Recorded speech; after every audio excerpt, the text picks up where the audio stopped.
1월 26일 출애굽기 2장 11절에서 3장 22절. 모세가 미디안으로 피하다. 세월이 지나 모세가 어른이 되었다. 어느 날 그는 왕궁 바깥으로 나가 동족에게로 갔다가 그들이 고되게 노동하는 것을 보았다.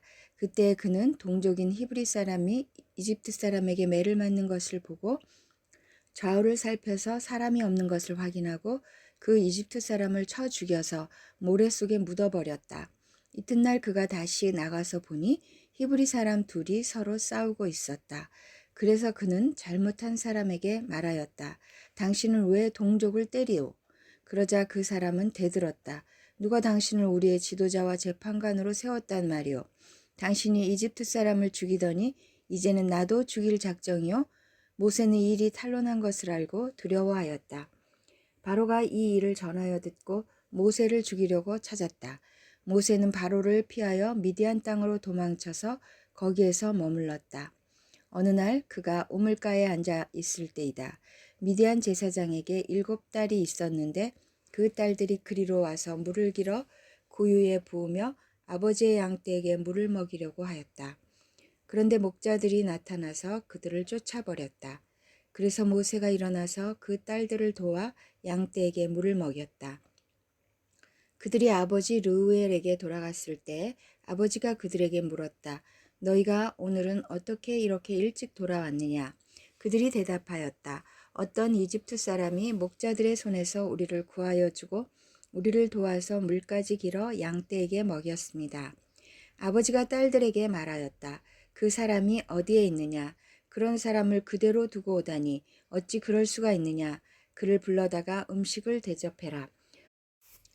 르우엘은 모세가 기꺼이 자기와 함께 살겠다고 하므로 자기 딸 시보라를 모세와 결혼하게 하였다. 시보라가 아들을 낳으니 모세는 내가 낯선 땅에서 나그네가 되었구나 하면서 아들의 이름을 게르솜이라고 지었다. 세월이 많이 흘러서 이집트의 왕이 죽었다. 이스라엘 자손이 고된 일 때문에 탄식하며 부르짖으니 고된 일 때문에 부르짖는 소리가 하나님께 이르렀다. 하나님이 그들의 탄식하는 소리를 들으시고 아브라함과 이삭과 야곱에게 세우신 언약을 기억하시고 이스라엘 자손의 종살이를 보시고 그들의 처지를 생각하셨다. 3장. 하나님이 모세를 부르시다. 모세는 미디안 제사장인 그의 장인 이드로의 양떼를 치는 목자가 되었다. 그가 양떼를 몰고 광야를 지나서 하나님의 산 호렙으로 갔을 때에 거기에서 주님의 천사가 떨기 가운데서 이는 불꽃으로 그에게 나타났다. 그가 보니 떨기에 불이 붙는데도 그 떨기가 타서 없어지지 않았다. 모세는 이 놀라운 광경을 좀 더 자세히 보고 어째서 그 떨기가 불에 타지 않는지를 알아보아야 하겠다고 생각하였다. 모세가 그것을 보려고 오는 것을 보시고 하나님이 떨기 가운데서 모세야 모세야 하고 그를 부르셨다. 모세가 대답하였다. 예, 제가 여기에 있습니다. 하나님이 말씀하셨다. 이리로 가까이 오지 말아라. 네가 서 있는 곳은 거룩한 땅이니 너는 신을 벗어라. 하나님이 또 말씀하셨다. 나는 너의 조상의 하나님, 곧 아브라함의 하나님, 이삭의 하나님, 야곱의 하나님이다.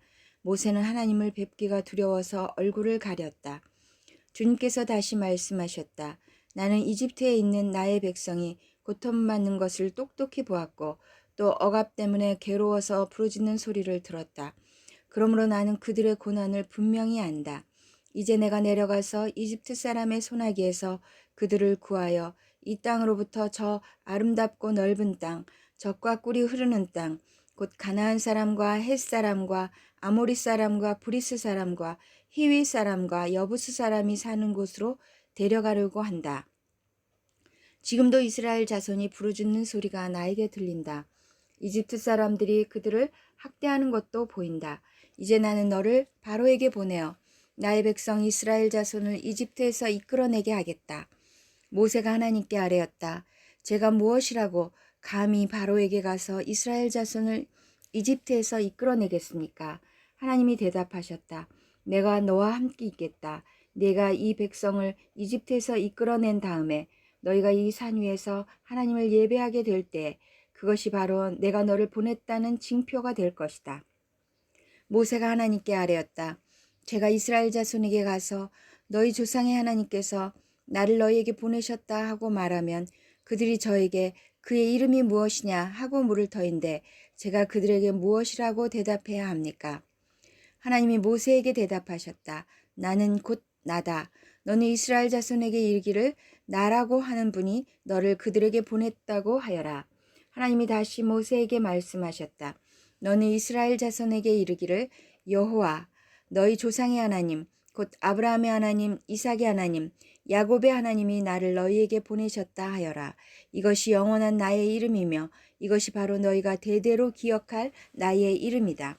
가서 이스라엘의 장로들을 모아놓고 그들에게 일러라. 주 너희 조상의 하나님 곧 아브라함과 이삭과 야곱의 하나님이 나에게 나타나셔서 말씀하셨다 하고 말하면서 이렇게 전하여라. 내가 너희의 처지를 생각한다. 너희가 이집트에서 겪는 일을 똑똑히 보았으니 이집트에서 고난받는 너희를 내가 이끌어내어 가나안 사람과 헷 사람과 아모리 사람과 브리스 사람과 히윗 사람과 여부스 사람이 사는 땅 곧 젖과 꿀이 흐르는 땅으로 올라가기로 작정하였다 하여라. 그러면 그들이 너의 말을 들을 것이다. 또 너는 이스라엘의 장로들을 데리고 이집트의 임금에게 가서 히브리 사람의 주 하나님이 우리에게 나타나셨으니 이제 우리가 광야로 사흘 길을 걸어가서 주 우리의 하나님께 제사를 드려야 하니 허락하여 주십시오 하고 요구하여라.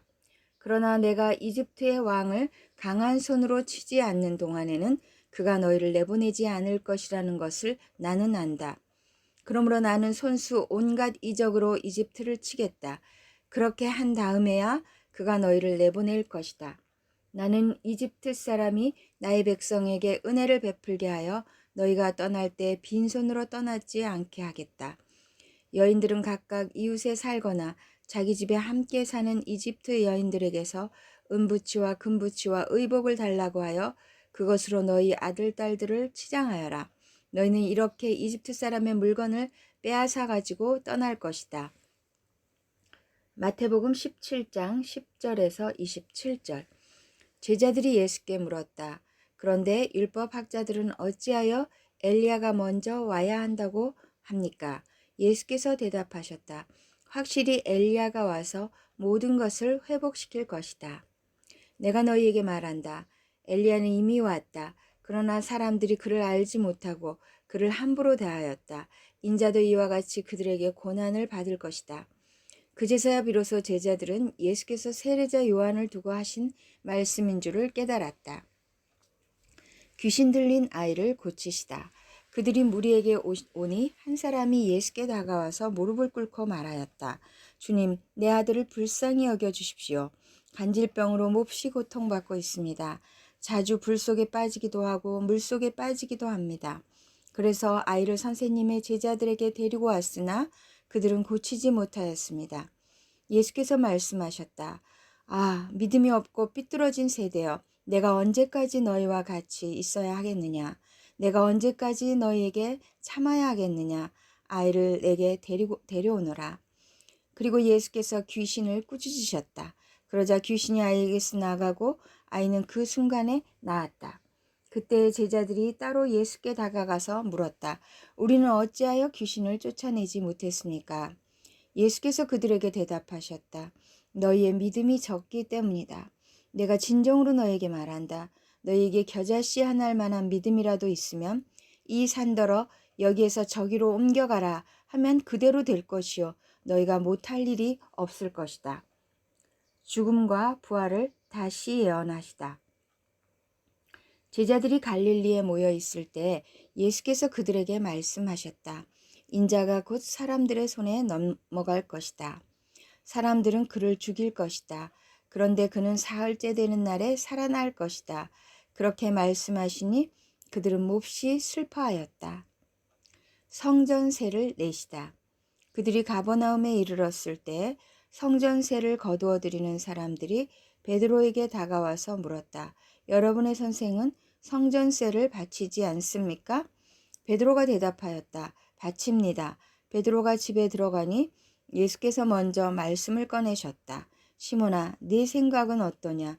세상 임금들이 관세나 주민세를 누구한테서 받아들이느냐? 자기 자녀한테서냐? 아니면 남들한테서냐? 베드로가 대답하였다. 남들한테서입니다. 예수께서 다시 그에게 말씀하셨다. 그러면 자녀들은 면제받는다. 그러나 우리가 그들을 걸려 넘어지지 않도록 해야 하니 내가 바다로 가서 낚시를 던져 맨 먼저 올라오는 고기를 잡아서 그 입을 벌려보아라. 그러면 은전 한 잎이 그 속에 있을 것이다. 그것을 가져다가 나와 내 몫으로 그들에게 내어라. 시편 15편 1절에서 5절. 15편. 누가 주님께 예배할 수 있는가? 다윗의 시. 주님, 누가 주님의 장막에서 살 수 있겠습니까? 누가 주님의 거룩한 산에 머무를 수 있겠습니까? 깨끗한 삶을 사는 사람, 정의를 실천하는 사람, 마음으로 진실을 말하는 사람, 혀를 놀려 남의 허물을 들추지 않는 사람, 친구에게 해를 끼치지 않는 사람, 이웃을 모욕하지 않는 사람, 하나님을 업신여기는 자를 경멸하고 주님을 두려워하는 사람을 존경하는 사람입니다. 맹세한 것은 해가 되더라도 깨뜨리지 않고 지키는 사람입니다. 높은 이자를 받으려고 돈을 꾸어주지 않으며 무죄한 사람을 해칠세라 뇌물을 받지 않는 사람입니다. 이러한 사람은 영원히 흔들리지 않을 것입니다. 잠언 5장 7절에서 14절. 내 아들아, 이제 너희는 내 말을 잘 들어라. 내가 하는 말에서 벗어나지 말아라. 내 길에서 그 여자를 멀리 떨어져 있게 하여라. 그 여자의 집문 가까이에도 가지 말아라. 그렇지 않으면 내 영예가 다른 사람에게 넘어가고 내 아까운 세월을 포악자들에게 빼앗길 것이다. 다른 사람이 네 재산으로 배를 불리고 네가 수고한 것이 남의 집으로 돌아갈 것이다. 마침내 내 몸과 육체를 망친 뒤에 네 종말이 올 때에야 한탄하며 말하기를 내가 어찌하여 훈계를 싫어하였던가. 내가 어찌하여 책망을 멸시하였던가. 내가 스승에게 순종하지 않고 나를 가르쳐 주신 분에게 귀를 기울이지 않고 있다가 온 회중이 보는 앞에서 이런 처절한 재난을 당하는구나 할 것이다.